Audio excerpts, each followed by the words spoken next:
Pa točno, ratno-huškačkoj Miloševićevoj politici koju je tako vjerno provodio i za što je morao biti osuđen, pridodao je i političku optužnicu protiv svojih ideoloških prijatelja Vučića i Nikolića. Ponovio je kako mu nije žao što je ubijen premijer Đinđić. Šešelj djeluje, moram reći, vrlo energično i vitalno za čovjeka koji je pušten zbog teške bolesti. Naravno, cinizam je bio Šešelja pustiti pod uvjetom da mu se zabrani kontakt sa žrtvama i svjedocima, jer da je htio zaštititi žrtve i svjedoke, Haški sud mu je trebao zabraniti prije svega javni nastup i to tražiti da za to jamči država. Država koja na sve to šuti, ne oglašavaju se njezini čelnici koje je Šešelj već jednom prozvao kroz rečenicu kako mu je Tomislav Nikolić bio suradnik u ratovima, a Vučić dragovoljac. Priču o ta tri bivša prijatelja donosi Darko Šokota.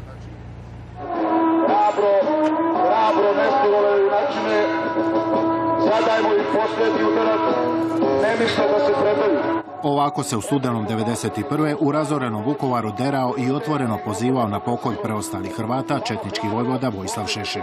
Malo dalje u susjednom selu Antin kao dragovoljac ratovao je njegov bivši prijatelj, a sada predsjednik Srbije Tomislav Nikolić. On je 1991. godine on lično u selu Antin u Zapadna Baranja, posle posete tamo nekom dobrovoljačkom odredu radikalne stranke kad je on došao kao funkcioner, uzeo kalašnjikov i neke babe i dede njih jedno 10-15 pobio i pobacao ih u bazen. Nikolić je priznao da je potkraj 1991. bio u Antinu, ali ne i da je sudjelovao u likvidacijama. Podsjetimo, tada je pobijeno 37 mještana tog sela. Aleksandar Vučić, 90-ih također bliski suradnik Vojislava Šešelja, otvoreno je za vrijeme rata četnikovao u Glini. Nikada ovdje više ustaška vlast neće moći da dođe. Nikada više oružanim putem. Nikada više onako kako su to namerili. Onako kako je zločinački režim Franje Tuđmana već pokušao. Nikada srpska krajina, nikada Glina neće biti Hrvatska. Vučić nikad nije dogurao do Vojvode, no Tomislav Nikolić jest. 1993. u Bosni je položio zakletvu. Još krajem 90-ih Vučić i Nikolić otvoreno su zagovarali Veliku Srbiju.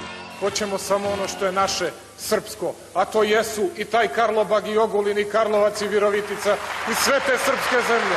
No prije 10 godina stvari se počinju mijenjati. Vučić i Nikolić napuštaju Šešelja koji 2003. odlazi u Haag.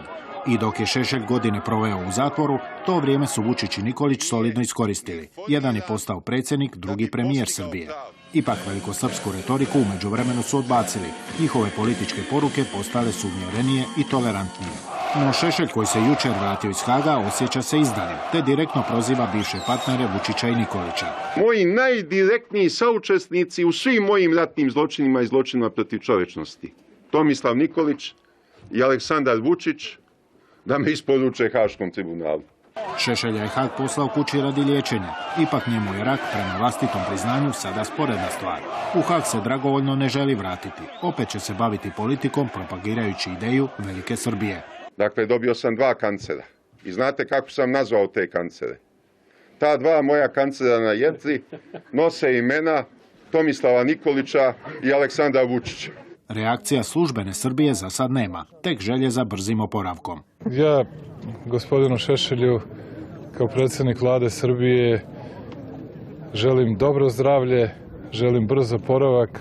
Šešelj u Haag nije zabranio javno nastupanje i bavljenje politikom. Srbijanska vlada jamčila je da će osigurati njegov povratak u pritvor na zahtjev suda. Moguće je da će to poželjeti vrlo brzo, jer je Šešelj najavio borbu za vlast u Srbiji na prvim sljedećim izborima.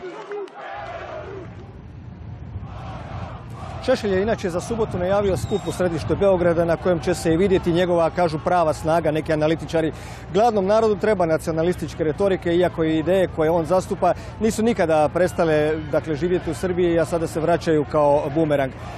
Vlasti koja ima problema prije svega na gospodarskom planu, na vanjskom pleše između Unije i Zapada. Mediji vrlo šturo izvješćuju i o još jednom događaju. Vojnoj vješti srbijanskih i ruskih posebnih snaga u Srijemu s mnoštvom tenkova, oklopnih transportera i to nadomak same granice zemlje članice Sjevernoatlantskog saveza Hrvatske.